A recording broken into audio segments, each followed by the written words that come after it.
Hey folks, welcome back to Let's Play Megaman 3 on the Series GG. Last time we took out Top Man, who has his fabulous top spin attack, which is really silly. We'll use it against Shadow Man, one of the few enemies against whom it's useful. But wait, there's at least one more, as we'll see much later in the game. But for now, Shadow Man, the Ninja Robot Master.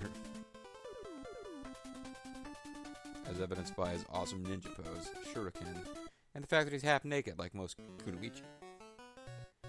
That's not clothes, that's his body. I do not remember the layout of his stage at all. I remember that there was this weird thing where there was like enemies that would obscure the background. Damn, I'm sucking. I think I've taken a hit from pretty much every enemy so far. So, Shadow Man stage is underneath big tanks of oil. Oh, god damn it! Whoever you are.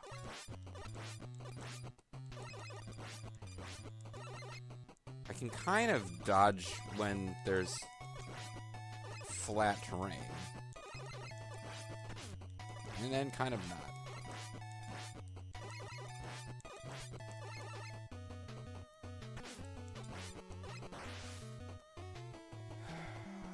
Good against that particular sub-boss. I think this is the screen where the weird background obscuring effects show up.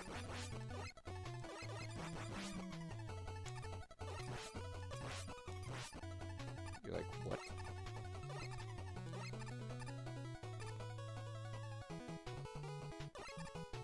So if you destroy those things, yeah, you can see again.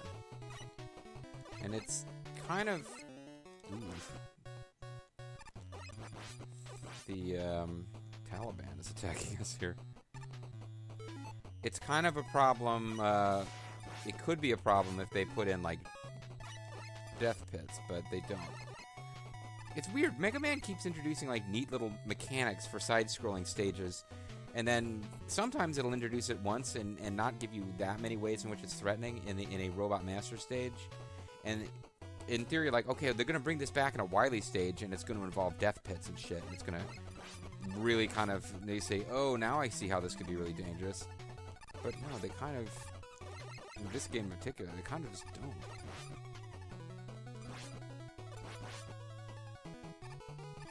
Like, I'm pretty sure there's no Wily Fortress. Again, why do I keep saying Wily Fortress? He's a good guy now. We know this.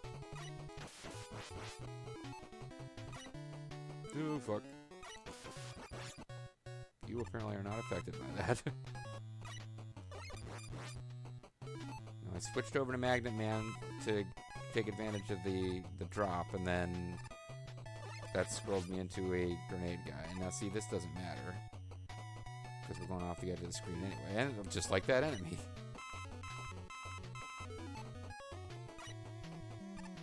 How many lives I got? I got plenty of lives. This feels like a continuation full screen.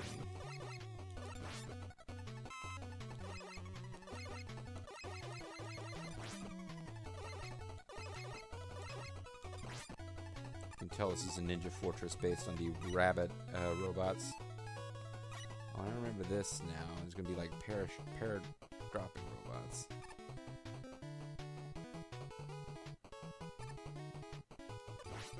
These guys can be really obnoxious. These guys will show up in later stages and be really obnoxious. They're not too bad here, because you can do that. And unlike a Ninja Gaiden, they won't respawn. That one I didn't even have to trick it to jumping out early.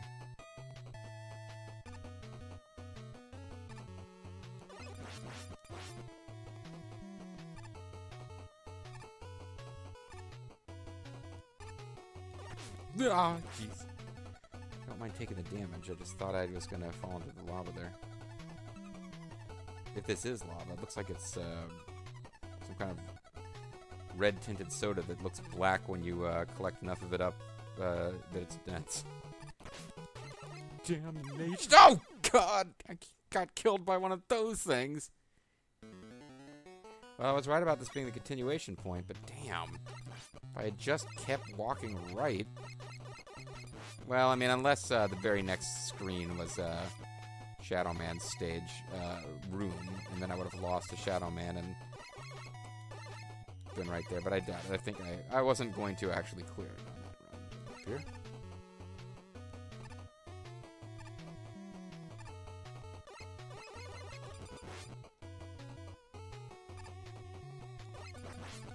But as you can see, if you just jumped straight across there, and you would have been in a bad way. You could, in theory, use top spin against these guys. I have not showcased it yet. We will be seeing it. It's a weird attack. I think it's unique to the Mega Man games, although like because Mega Man actually deals damage to enemies with his body. It's a little bit like the attacks where you put a shield around Mega Man, except that the wood shield launches and flies off as soon as you move in any direction. I guess it's a little like Skullman weapon, which we'll be seeing in Mega Man, I believe, 4. Unless Skullman's Mega Man 5. I'm not sure. So once you realize the, quote, trick, if you can even call it that, for dealing with these guys, it just becomes annoying to have to keep dealing with them and clearing the stage.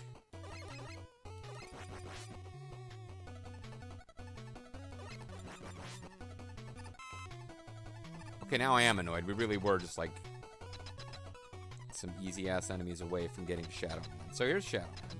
He's a ninja. See? He slides around at you, so you don't want to get too far away from him, because if you get far away, he slides.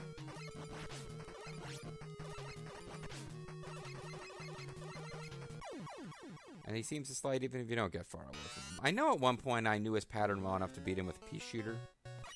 But I think we're just going to go straight to using top spin against him. Here's how top spin works. I would have inflicted damage had I hit him while spinning around.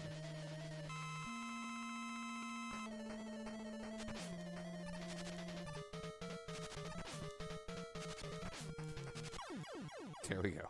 Top spin victory. It's possible to beat him with pea shooter. Many years ago, I knew his pattern, but there I was like, he keeps fucking hitting me with slides. I'm sure there's a Crash Man-esque way that you can manipulate what it does because he responds to you. But why figure it out when you can pirouette like an idiot and defeat him?